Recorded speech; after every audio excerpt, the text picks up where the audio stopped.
जीव हमारी जाति है, मानव धर्म हमारा। हिंदू मुस्लिम सिख ईसाई धर्म नहीं कोई न्यारा।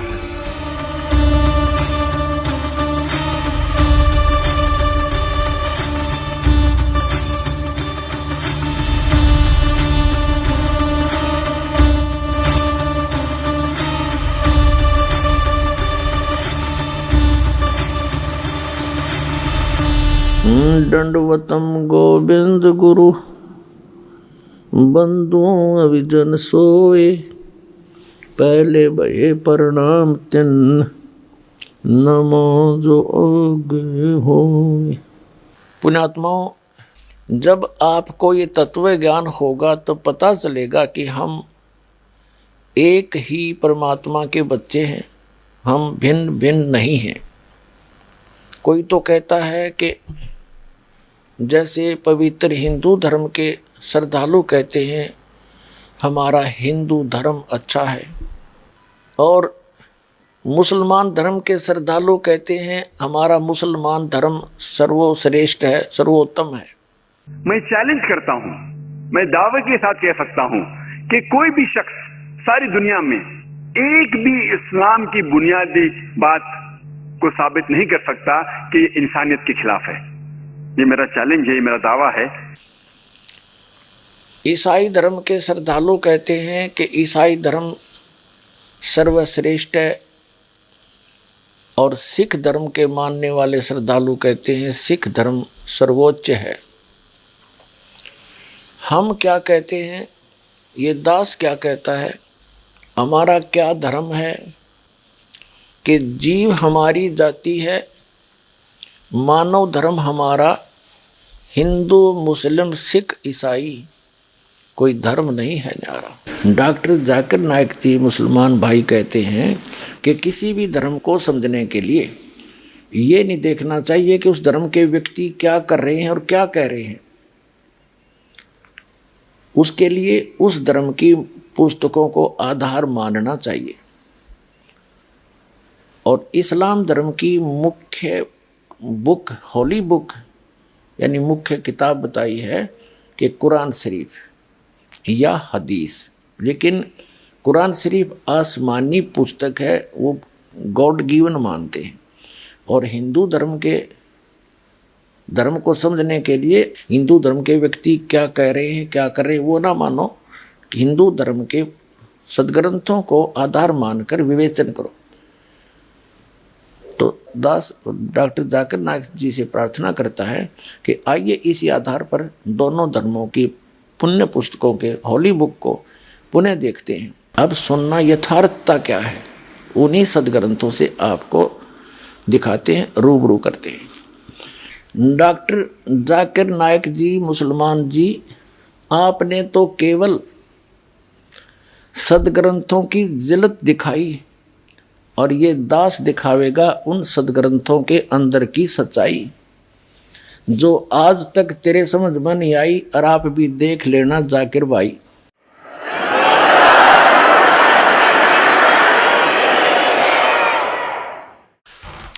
तो सबसे पहले आज ये निर्णय करते हैं कि जिस अल्लाह को, जिस रब को, भगवान को भगवान मान के, अल्लाह मान के, अल्लाह ताला मान के, अल्लाह ताला माने समर्थ परमात्मा मान करके पवित्र मुसलमान धर्म के श्रद्धालु उसकी उपासना कर रहे हैं, वो वास्तव में अल्लाह ताला है भी के नहीं। वो समर्थ परमात्मा अल्लाह अकबर, अल्लाह कबीर है भी के नहीं। मुसलमान धर्म के श्रद्धालु कबीर का अर्थ बड़ा करते हैं, तो आज हम कबीर का अर्थ बड़ा ही करके आज का विवेचन करेंगे, सत्संग करेंगे। तो मुसलमान धर्म की पवित्र पुस्तक है होली कुरान, यानी पवित्र कुरान शरीफ। उसको चाहे पवित्र कुरान मजीद कहो, केवल कहने का अंतर है, लेख में कोई अंतर नहीं है। तो उससे हम निर्णय करते हैं कि मुसलमान धर्म के श्रद्धालु जिसको अल्लाह अकबर मान के, अल्लाह कबीर मान के साधना कर रहे हैं, वो वास्तव में अल्लाह कबीर है भी कि नहीं, यानी वो समर्थ परमात्मा है भी कि नहीं, वो एक परमात्मा कुल का मालिक है भी कि नहीं। इससे पहले थोड़ा सा विवेचन करेंगे कि मुसलमान धर्म की पुण्यात्माएं, श्रद्धालु भक्त मुसलमान ये मानते हैं कि जिस खुदा ने, जिस भगवान ने कुरान शरीफ का ज्ञान दिया हजरत मोहम्मद जी को, वो उनका अल्लाह है, वो उनका खुदा है। उनका ये भी मानना है कि जो भी संदेश उस कुरान ज्ञान दाता ने बोला, कहा, हजरत जबरील एक फरिश्ता एज इट इज लेकर आया, उसमें उसने कोई मिलावट नहीं की। तो उस ज्ञान के प्राप्त होने के कई कारण लिखे हैं। थोड़ा सा पहले कुरान मजीद के भूमिका से दिखाते हैं वो किस प्रकार कुरान शरीफ का ज्ञान हजरत मोहम्मद जी तक पहुंचा। देखिएगा, ये है कुरान मजीद, एक पवित्र पुस्तक जिसकी भूमिका में क्या लिखा है, ये देखिएगा कुरान मजीद।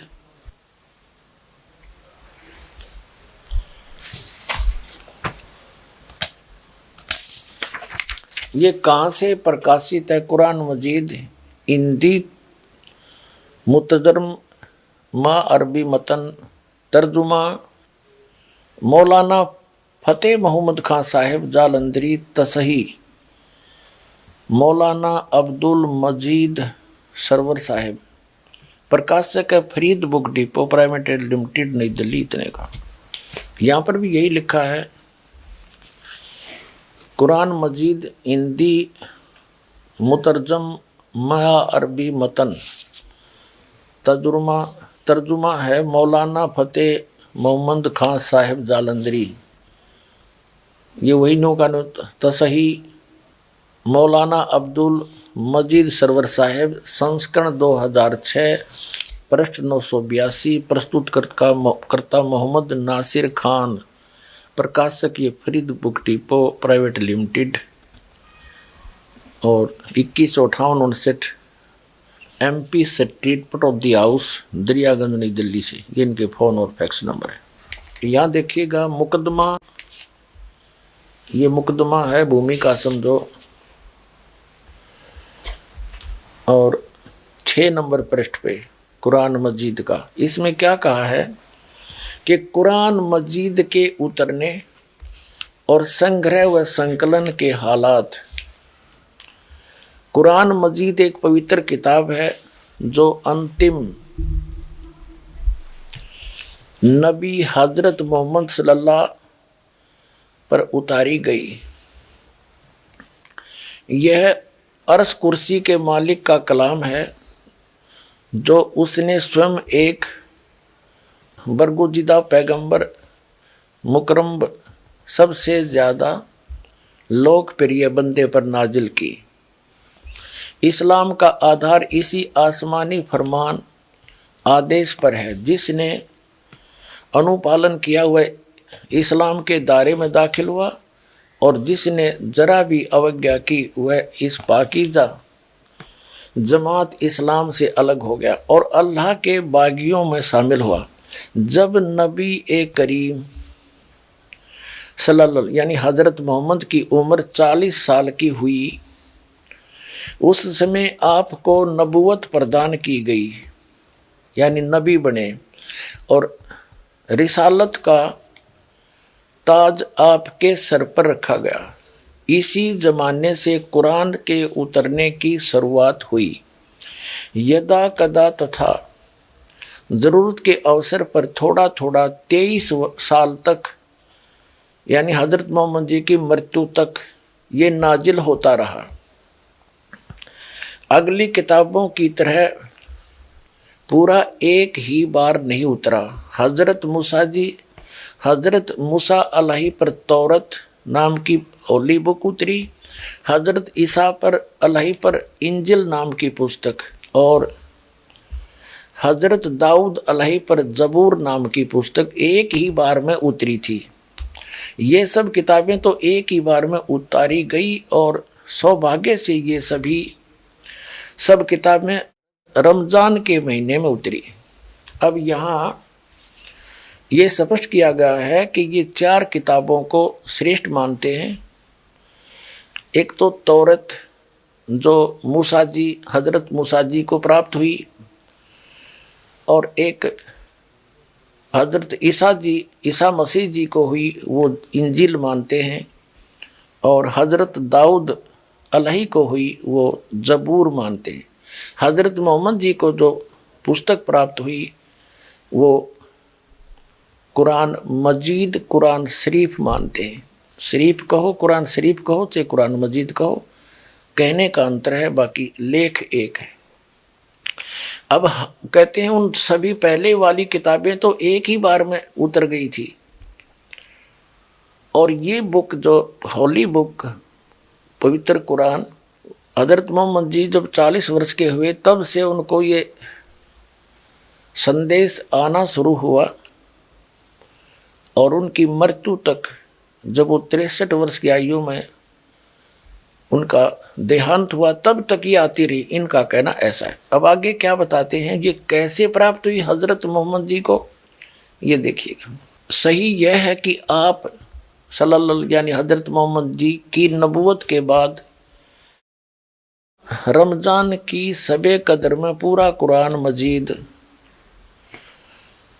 लोहे फैजूम अल्लाह के पास से उस आसमान पर जिसे हम देख रहे हैं अल्लाह के हुक्म से उतारा गया, और उसके बाद हजरत जबरील अलही को जिस समय जिस कदर हुक्म हुआ उन्होंने पवित्र कलाम को बिल्कुल वैसा ही बिना किसी परिवर्तन या कमी बेसी के नबी सल्लल्लाहु तक पहुंचाया। कभी 2 आयतें, कभी 3 आयतें, कभी कभी 1 आयत से भी कम, कभी 10-10 आयतें, और कभी पूरी सूरतें। इसको शरीयत वह कहते हैं। उलमा विद्वानों ने वह के भिन्न भिन्न तरीके हदीसों में पेश किए हैं। नंबर 1 तरीका यह है कि फरिश्ता वह लेकर आए और एक आवाज घंटी जैसी मालूम हो। यह स्थिति अनेक हदीसों में प्रमाण से साबित है, और यह किस्म वह की सब किस्मों से में सकत थी। बहुत कष्ट नबी सल्लल्लाहु को होता था, यहाँ तक कि आपने फरमाया है कि जब कभी ऐसी वह आती तो मैं समझता हूँ कि अब जान निकल जाएगी। दूसरा तरीका है कि फरिश्ता कोई दिल में बात डाल दे। तीसरा, फरिश्ता आदमी के रूप में आकर बात करे। यह किस्म बहुत आसान थी, इसमें कष्ट न होता था। अल्लाह ताला जागते में नबी सल्लल्लाहु के से कलाम फरमाए, जैसा कि सबे मेराज की रात में अल्लाह ताला सपने के हालत में कलाम फरमाए। यह किस्म भी सही हदीसों से साबित है। हमने ये देखना है कि कुरान शरीफ का जो ज्ञान है, कुरान शरीफ के ज्ञान दाता ने जैसा भी बोला, जैसा कहा, हजरत जबरील यानी ये फरिश्ता एज इट इज ला करके उनके पास उनको दे दिया। हजरत मोहम्मद जी को इसमें कोई परिवर्तन नहीं किया उसने अपनी ओर से। इतनी सी बात हमने ध्यान रखनी है। इसको फिर देख लें। हम देख रहे हैं कि अल्लाह के हुक्म से उतारा गया, और इसके बाद हजरत जबरील अलही, ये एक देवता फरिश्ता है, को जिस समय जिस कदर हुक्म हुआ उन्होंने पवित्र कलाम को बिल्कुल वैसा ही बिना किसी परिवर्तन या कमी बेसी के सल्लल्लाहु यानी हजरत मोहम्मद तक पहुंचाया। सल्लल्लाहु मोहम्मद तक पहुंचाया। ठीक हो गया। हमने यहाँ से इतना ही लेना था। अब पुण्यात्माओं ये पहचान करते हैं कि जिस अल्लाह जिस खुदा को, जिस अल्लाह को पवित्र मुसलमान धर्म के अनुयायी अल्लाह मानते हैं, अल्लाह कबीर मानते हैं, वो अल्लाह कबीर है भी के नहीं।